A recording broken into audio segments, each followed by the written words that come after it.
I replayed that moment in my head so many times that it almost feels like a film I once watched, not a memory I lived. A cold December morning, frost on the driveway, my breath catching in the air like smoke, and my father's voice, steady, almost bored, as he pressed a crumpled $10 bill into my palm and said the words that split something inside me. My name is Lena Mora. I'm 26 years old, a café barista who journals every expense just to stay afloat, the quiet daughter in a family that never quite saw me, and the one who learned to survive on scraps of attention while my sister received the feast. Funny how betrayal rarely arrives with fireworks. Sometimes it slips in quietly, in the tone of someone who claims to love you. Sometimes it wears the shape of a small, insignificant object, like that bill, still warm from his hand. I remember staring at it, my fingers trembling just slightly, while 20 feet away my sister screamed with joy beside a brand new Tesla, wrapped in a red bow big enough to swallow the whole driveway. Everyone was cheering, laughing, taking pictures. Before I continue, let me ask you something. If your family made you the outsider on purpose, would you stay quiet or finally choose yourself? Share your honest opinion in the comments. I want to hear your perspective. And then there was me, standing alone, holding $10 as if it were a message about who I was allowed to be in this family. I didn't cry, not then. I just felt a kind of quiet spreading through my chest like snowfall muffling everything it touched. People imagine betrayal as loud. For me, it was silent. A long, slow breath held behind my ribs.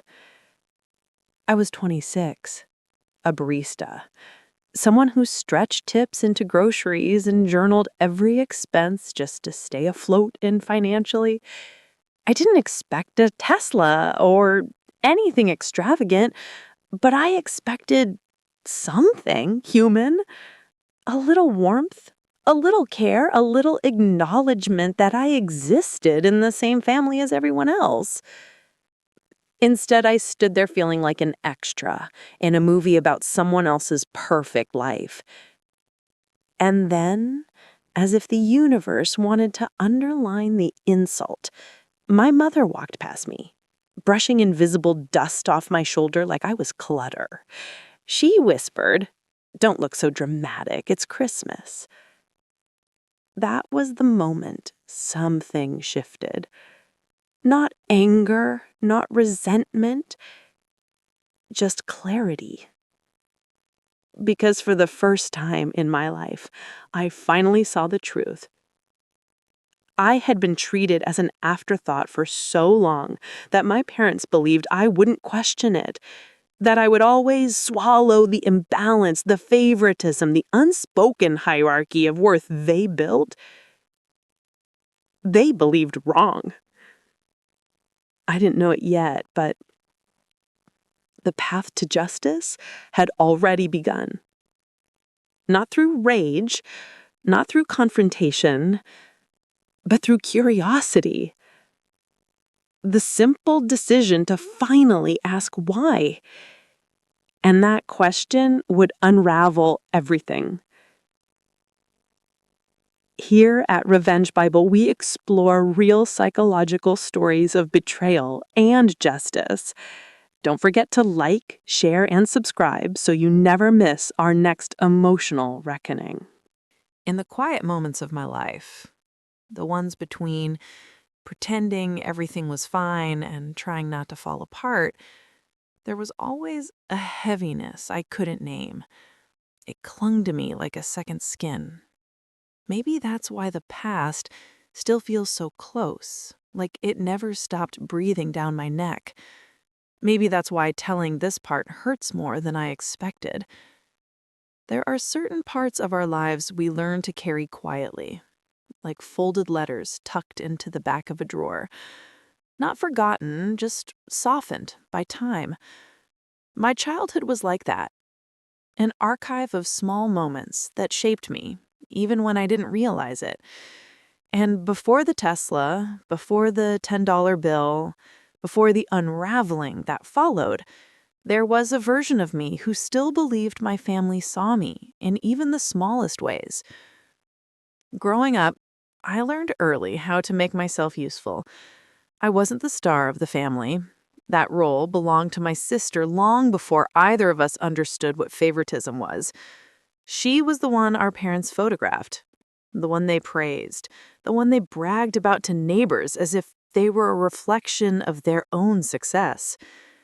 I became the helper, the listener, the quiet presence that filled the spaces between their louder affections. It wasn't dramatic, it wasn't cruel, it was simply consistent. And consistency becomes truth if it's repeated long enough. By the time I reached my early 20s, I had molded myself around the needs of others. I kept conversations gentle, I kept opinions small. I learned to smile even when I felt myself shrinking from the inside out. I didn't expect to be celebrated, but I expected at least to matter. That tiny expectation was the thread I held on to even when the world around me felt tilted in someone else's direction. When I left home, it wasn't an act of rebellion. I just needed air. I moved into a small apartment, a space that felt like a whisper, but it was mine. The walls were thin, the rent was barely manageable, and the morning light came in sideways through blinds that rattled when the wind hit them. But it was the first place where I could hear myself think. My job was simple, predictable. I worked behind a counter serving people who started their mornings with caffeine and exhaustion. I liked that. I liked the rhythm. I liked the way the steam rose from the pitchers. I liked the way regulars remembered my name before anyone in my own home remembered what my favorite anything was. But the truth is, I carried a loneliness that never left me. It sat beside me on the bus rides home. It echoed through the empty rooms of my apartment at night. It followed me into every quiet moment. I didn't resent it. I just accepted it. Sometimes I even confused it for peace. When you grow up being overlooked, solitude can feel strangely familiar, almost comforting. Still, beneath that calm exterior, there was a longing I couldn't shake. I wanted connection.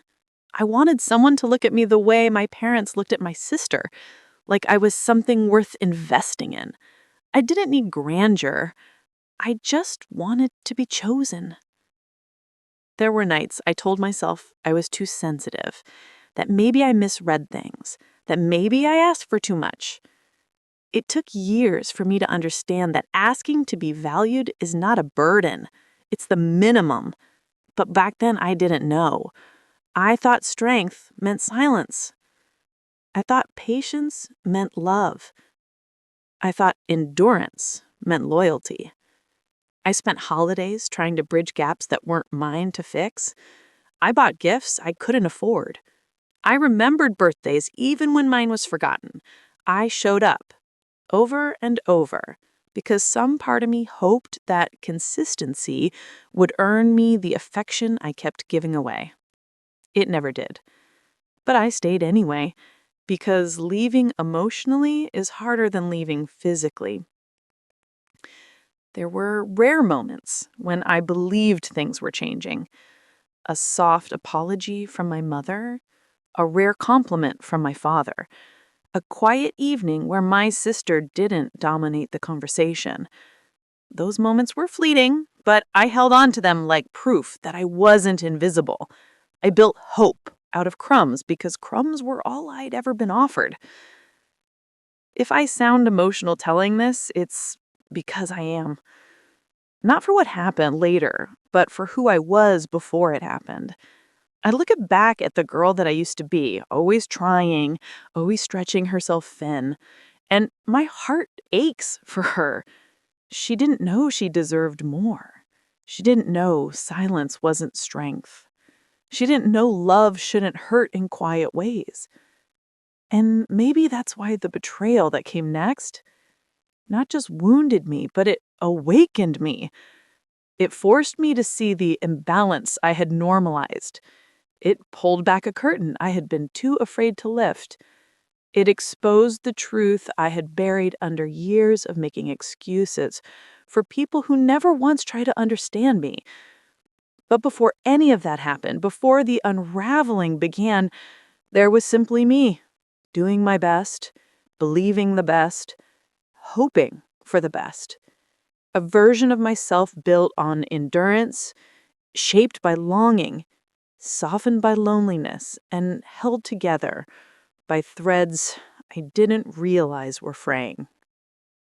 If the hook was the moment everything cracked, then this part, was the quiet life I lived before the breaking, the part where I still believed my family might choose me someday, the part where I didn't yet understand that being overlooked can be a betrayal long before the big betrayals arrive, and the part where I still had something left to lose.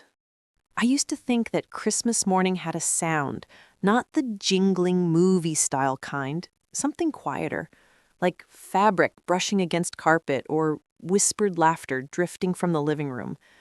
A softness that told me, you belong here.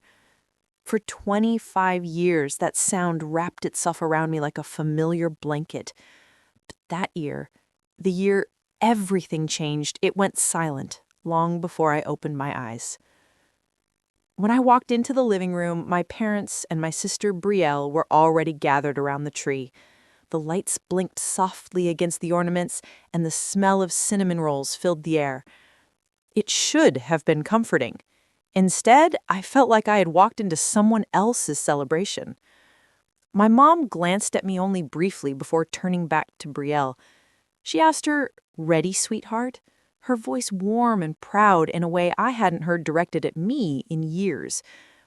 Brielle smiled, and even then I didn't think anything of it. She was the golden child, yes, but Christmas had always been equal, fair, balanced, or so I believed. My dad stepped forward and placed a small, wrapped box in Brielle's hands. This is something special," he said, his voice thick with anticipation. I watched her tear into the wrapping. A key fob fell into her palm, one I instantly recognized only because I had served enough affluent customers at the café to know the design. A Tesla fob. For a moment, the room seemed to freeze. My breath caught somewhere between confusion and disbelief. My mother squealed and pulled Brielle into her arms. My dad laughed, that deep belly laugh he rarely used anymore. And Brielle, she stood there, hand over her mouth, crying. "Oh my God, Dad, Mom, are you serious? A Tesla?" They were serious. Pain took the shape of a cold fist around my ribs, tightening, slowly, methodically, without mercy. I didn't know if anyone noticed I hadn't spoken. I didn't know if they cared. Then my mother said, "Okay, Lena, your turn." I expected, hoped, for something that at least resembled care. A book, a sweater, a framed photo, something that said, "We didn't forget you exist." Instead, my father reached into his back pocket and pulled out a folded bill, a single $10 note. He placed it in my hand without ceremony. "Merry Christmas." It took me a few seconds to process the weight of the moment, not because the $10 mattered, but because of what it represented. The imbalance was so aggressive, so humiliating, that my body went numb. I forced a smile. "Is this a joke?" I forced a smile. My dad's expression hardened, as if my question insulted him. "Don't start, Lena." Start what? My voice trembled before I could stop it. You gave Brielle a car and you handed me $10. How am I not supposed to question that? My mother sighed in that weary, dismissive way she reserved only for me. Don't make everything about you. I'm not trying to make everything about me. I'm just... Why? Why such a huge difference? My dad folded his arms. Because you don't deserve special treatment. The words hit me harder than the imbalance itself. They didn't even try to sugarcoat it. No soft excuses, no gentle lies. Just blunt rejection. Public, intentional, unforgettable. I stared at him. Special treatment? A car is special treatment. I'm not even asking for that. I'm asking why I got the bare minimum. You should be grateful you got anything at all. You live your life carelessly, always struggling, always complaining. Why should we reward that? I felt the blood drain from my face. Careless? I work 2 jobs. I help here when I can. Brielle interrupted me, flipping her hair with the confidence of someone who had never been denied anything. Lena, don't make this dramatic. It's not that deep. But it was that deep. It was deeper than any of them understood. You've always been difficult, my mother added quietly, as if she thought she was being honest rather than cruel. Your sister, she's dependable, responsible. She plans for her future. And I don't, I whispered. No one answered. And that silence told me the truth. I had spent years refusing to face. They didn't see me. Not really. Not as a daughter worth investing in, worth celebrating, worth loving in the way they loved Brielle. It felt like the room split in half, one side glowing warm with love and pride, the other side cold, shadowed, and reserved only for me. I realized then that betrayal doesn't always come in the form of lies or secrets. Sometimes it's delivered openly, wrapped in holiday paper, surrounded by people who smile while handing you proof of your insignificance. When my father walked past me to hug Brielle again, the $10 bill still sat in my hand like an insult I could feel through my skin. I closed my fingers around it, not because I wanted it, but because dropping it felt like surrender, and I wasn't ready to surrender. Not yet. Not after years of being overlooked, dismissed, and measured against a sister who never once had to prove her worth. That morning was the moment everything inside me shifted, the moment the foundation of my family cracked so loudly I could no longer pretend it wasn't breaking. The moment I understood that if I didn't reclaim myself, they would continue carving me into someone small enough to ignore.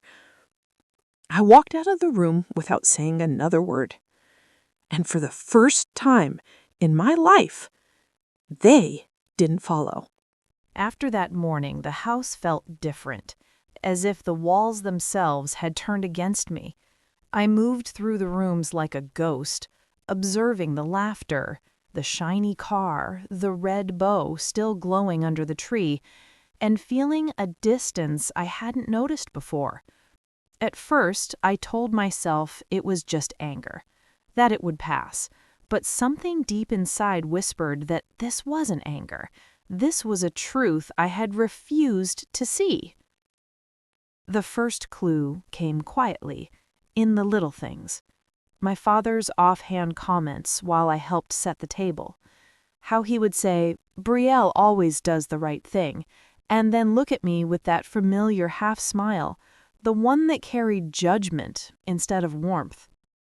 The way my mother would whisper to guests, "Lena doesn't understand," as if I were incapable of following a conversation or grasping a concept. It wasn't malicious in isolation, it was habitual, and habits, I realized, have power. I started paying attention to the patterns I had ignored for years, the way birthdays were remembered with grandeur only for Brielle, the way my achievements, good grades, scholarships, small acts of kindness, were acknowledged with a passing nod or a curt "that's nice," while Brielle's successes were celebrated with photographs and accolades. It was a quiet hierarchy that had been cemented since childhood. I had been conditioned to accept the crumbs while watching the feast be laid for someone else. Then I found the first concrete proof. I was cleaning the living room when a loose corner of a photo album slipped from the shelf. Inside, old pictures of my sister and I as children. At first, I smiled nostalgically, remembering the holidays we shared. But as I turned the pages, I noticed something I had never seen before. Every picture of Brielle had captions in my mother's handwriting. Bright, responsible, our pride. My pictures, smiling at a school recital, holding a trophy, were labeled differently. Trying her best. Trying. Not succeeding, not enough. Just trying. My chest ached. The subtle judgment I had brushed off for years was recorded in ink. I began asking questions, casual at first, small ones. "Ma'am, why did Brielle get that car?" Her answer was automatic, "Because she deserves it." "Why does she always get first choice?" "Because she earns it." And then I noticed the pattern in my father's voice, the same rhythm he had used when pressing $10 into my hand. Authority without explanation, judgment without discussion, and expectation of silent compliance. The realization hit slowly, but with unbearable clarity. They hadn't just chosen my sister, they had chosen a narrative. One in which I was always the second, always less, always undeserving. I wasn't being punished for a single mistake. I was being disciplined for existing, for being myself, for not fitting into the mold they had decided was valuable. I started paying attention to my own feelings, the way I had suppressed them for so long. I realized I had been walking through life in quiet obedience, thinking that silence and compliance would earn me their approval. But what I had earned was invisibility, a life where my worth was measured against someone else's perfection. The most painful discovery came when I confronted my parents in small ways, testing their reactions. A question here, a suggestion there. Each time the same brush off, the same dismissal, the same subtle contempt. And with each reaction, I understood more about the architecture of their favoritism, the careful construction of their moral hierarchy. I had been trained to accept my position at the bottom. It wasn't just the Tesla. It wasn't just the $10. It was the realization that for years, everything had been orchestrated to reinforce my place. Every compliment that was never fully given, every smile that faltered when it met me, every achievement acknowledged with half-hearted approval. All of it had been quietly teaching me to expect less than I deserved. And then, in a moment that felt both terrifying and freeing, I understood something essential. My parents weren't deliberately cruel in every act, but they had created a system of emotional neglect and favoritism so pervasive that I hadn't even noticed it until it was undeniable. The Christmas gift was only the apex. The iceberg had been beneath the surface all along. I spent nights replaying old conversations in my head, noticing the subtle language, the tones, the pauses. I began to see patterns in every holiday, every family gathering, every decision where Brielle was chosen and I was sidelined. I realized that favoritism is a form of control. It's quiet, it's insidious, it shapes perception. It makes you question your own worth. But with the discovery came something unexpected: clarity. For the first time, I could see the system for what it was. Not fair, not just, not a reflection of my worth. Just a construct designed by people who didn't see me and perhaps never would. And in that clarity, a quiet power began to stir. I understood that if I wanted change, it wouldn't come from them, it would come from me. Not from arguing, not from pleading, not from trying to earn the love they had refused to give, but from reclaiming the narrative, from finding my own measure of value. The discovery wasn't joyful, it wasn't triumphant. It was painful, disorienting, and exhausting, but it was necessary. It stripped away the illusions I had carried for 26 years, leaving only what was true. And truth, I realized, is the most powerful tool you can have in the face of betrayal. After the clarity settled in me, a strange calmness took hold. The pain was still there, simmering beneath my ribs, but it was accompanied by focus. Betrayal had always felt like something done to me, a force acting from the outside. But now I realized it didn't have to stay that way. I could act. I could reclaim the power that had been quietly denied to me for years. And I would do it without raising my voice, without losing my composure, without creating chaos. I began by observing, not just my parents, not just my sister, but the patterns, the routines, the unspoken rules that governed our family. I had lived within them my whole life. Now it was time to study them like a map, noting every weak point, every inconsistency, every expectation that could be turned to my advantage. The plan, I knew, had to be patient, methodical, quietly invisible.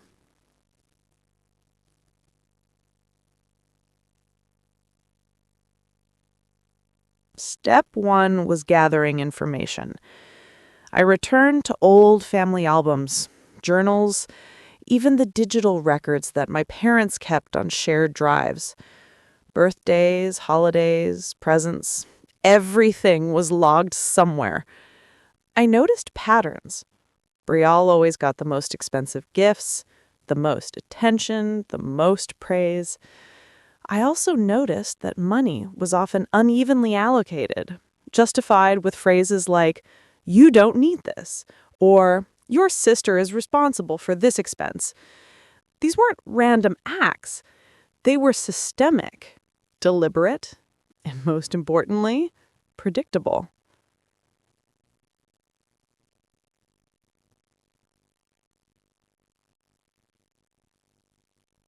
Next, I cataloged everything. Every small slight, every dismissed achievement, every compliment withheld. I wrote it all down, like a ledger of inequity, noting dates, times, and exact words spoken. At first, it felt exhausting, painful, but documenting the betrayal gave me clarity. It made it real. It made it undeniable. I wasn't imagining it. I wasn't being oversensitive. The disparity, the favoritism, the deliberate neglect, it was all there in black and white.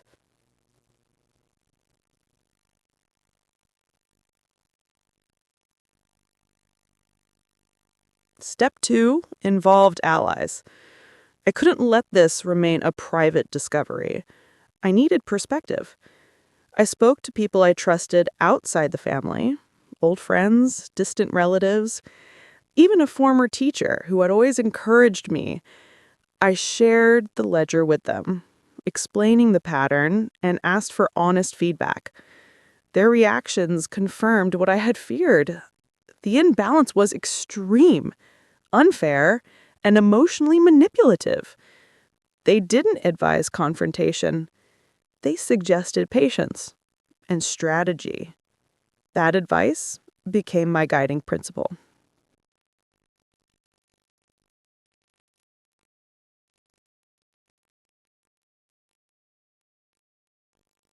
Step 3 was self-empowerment. I had spent years shrinking myself, waiting for others to decide my worth. Now I began cultivating my own value. I refined my financial independence, cutting unnecessary expenses while increasing my savings.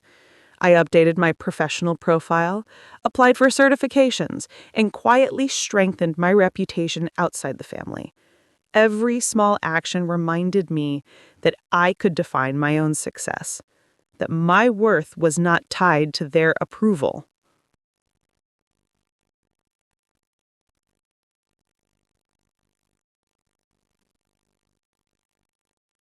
Step 4 involved psychological preparation. I knew the confrontation, when it came, couldn't be impulsive. My parents thrived on control. They manipulated emotions with subtlety and authority. To counteract that, I rehearsed calm responses, memorized key points, and envisioned every scenario.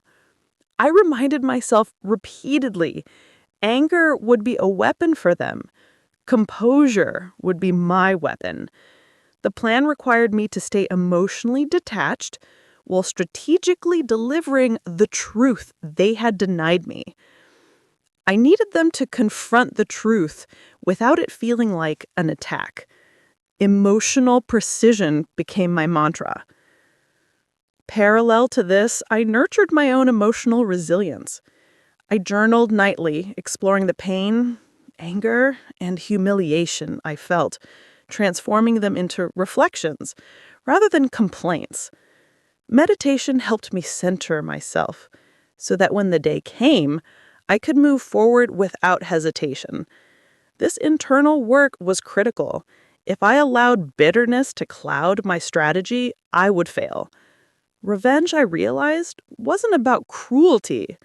It was clarity, control, and justice.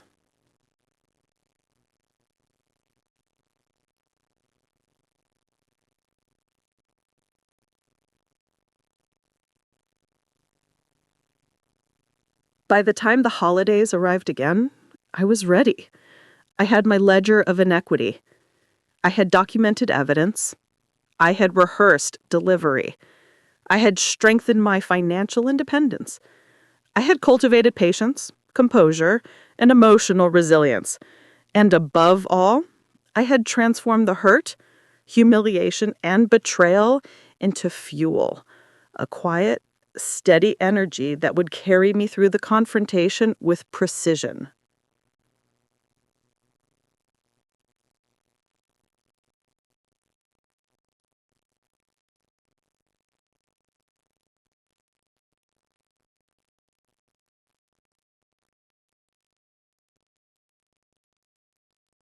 This was not revenge in the form of anger. It was psychological. It was strategic. It was poetic in its inevitability. The plan was not to humiliate, but to illuminate. Not to destroy, but to reclaim. And in that reclamation, I would finally step into the power my family had always denied me. The day finally arrived with a quiet inevitability. The house felt ordinary on the outside, lights twinkling, the scent of fresh coffee drifting from the kitchen, but inside, I was poised. Every step I had taken over the past year, every journal entry, every ledger of disparity, and every rehearsal of tone and posture led to this moment. I was no longer the overlooked daughter.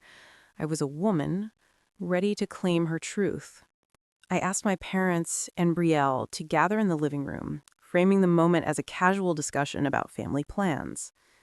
My heart thumped with anticipation, yet my voice remained calm, measured. I began by acknowledging the holidays, the past year, and the small joys we had shared. I wanted them disarmed, comfortable, unsuspecting. The contrast would make the truth land harder.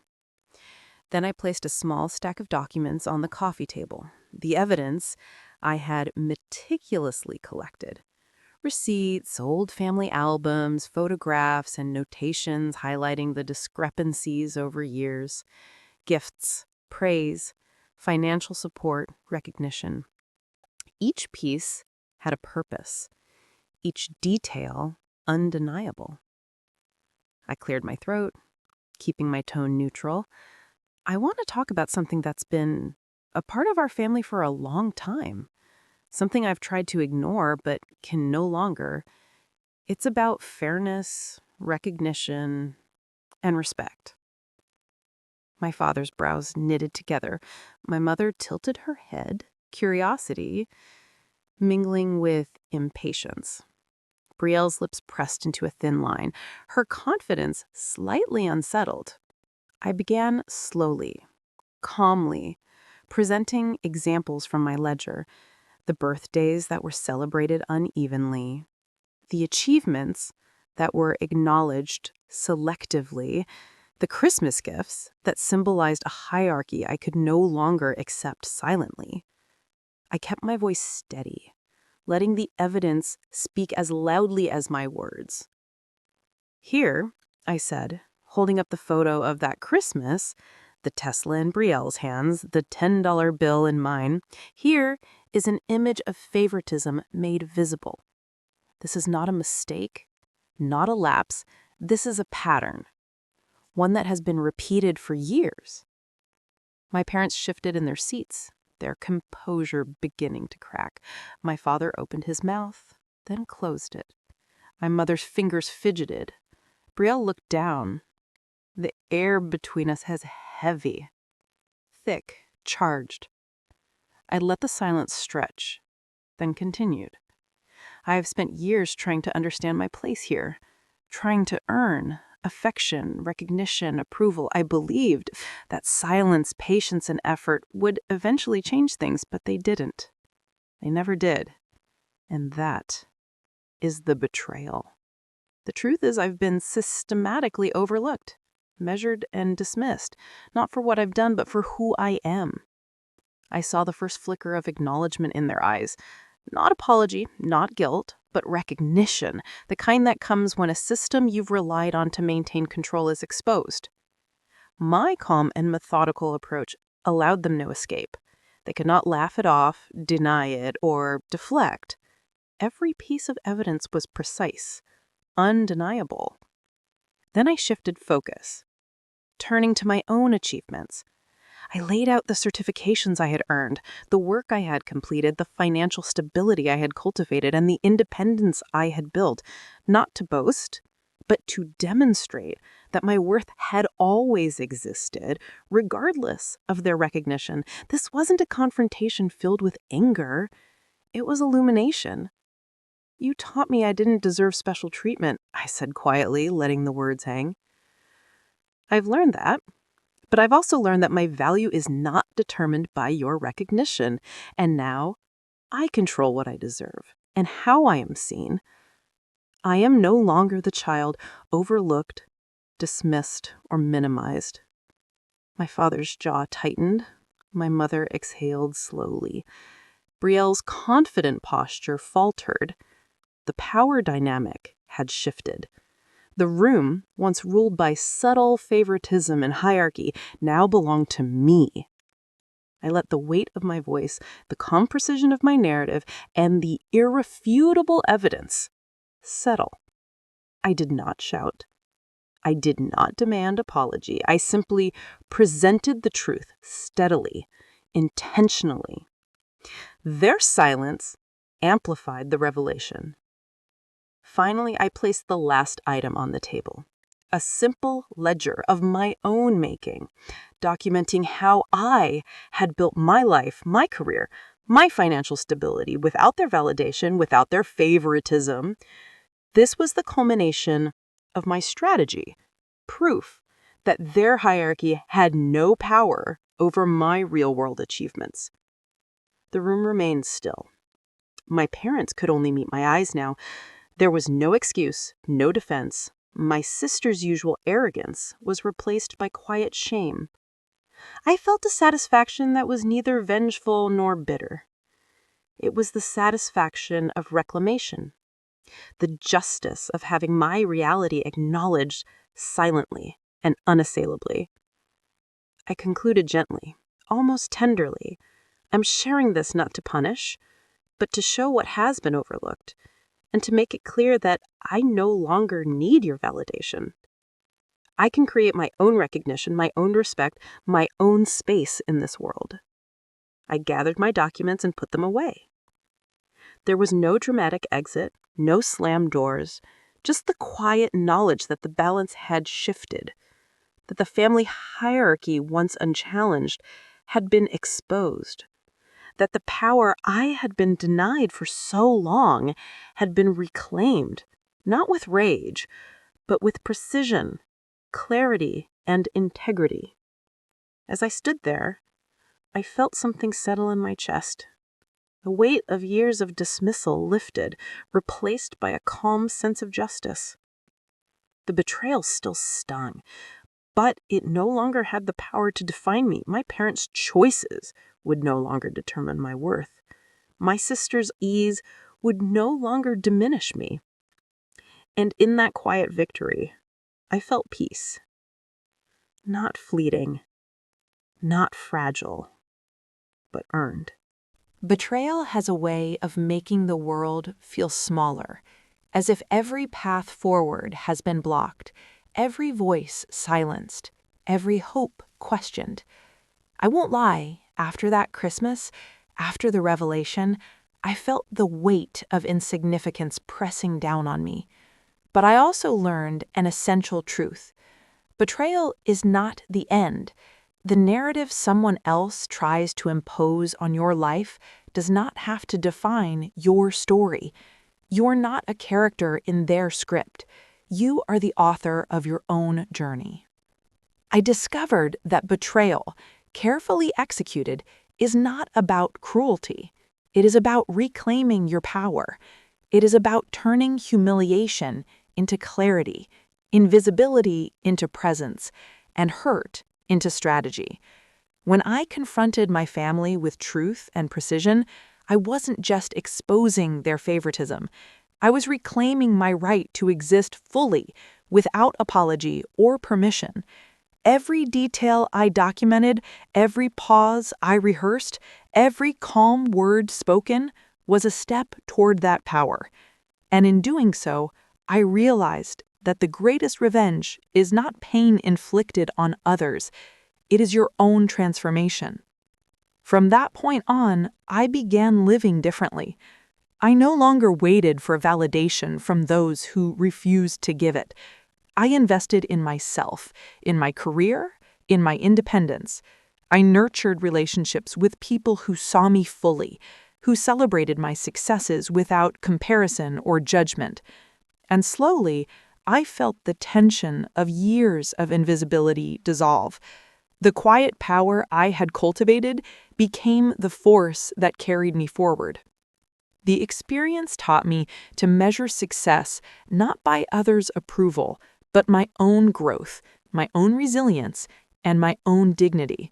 I learned that when someone tries to diminish you, the real victory lies in rising above, calmly and intentionally, and letting your life itself become the proof of your worth. That kind of revenge doesn't scream. It doesn't need to. It radiates quietly, steadily, in the confidence you carry and the choices you make. Now, looking back, I can see that the $10 Christmas and the Tesla were never just gifts. They were a mirror, reflecting the imbalance I had normalized for far too long. But they also became a catalyst, a turning point that demanded I reclaim my life. I did not break, I did not retreat, I planned, I acted, I reclaimed, and in doing so, I discovered that betrayal, even from those closest to you, can be transformed into fuel for reinvention. Lena Mora is no longer the overlooked daughter. She is the woman who turned humiliation into strategy, pain into empowerment, and betrayal into clarity. She rebuilt her life, strengthened her independence, and cultivated a confidence that no one can undermine. And for anyone listening now, know this. The end isn't what the oppressor decides, and it isn't what the betrayer dictates. Your comeback is yours to write, and your power is waiting. This was another story from Revenge Bible, where we turn pain into purpose and betrayal into balance. Subscribe and join us for the next transformation.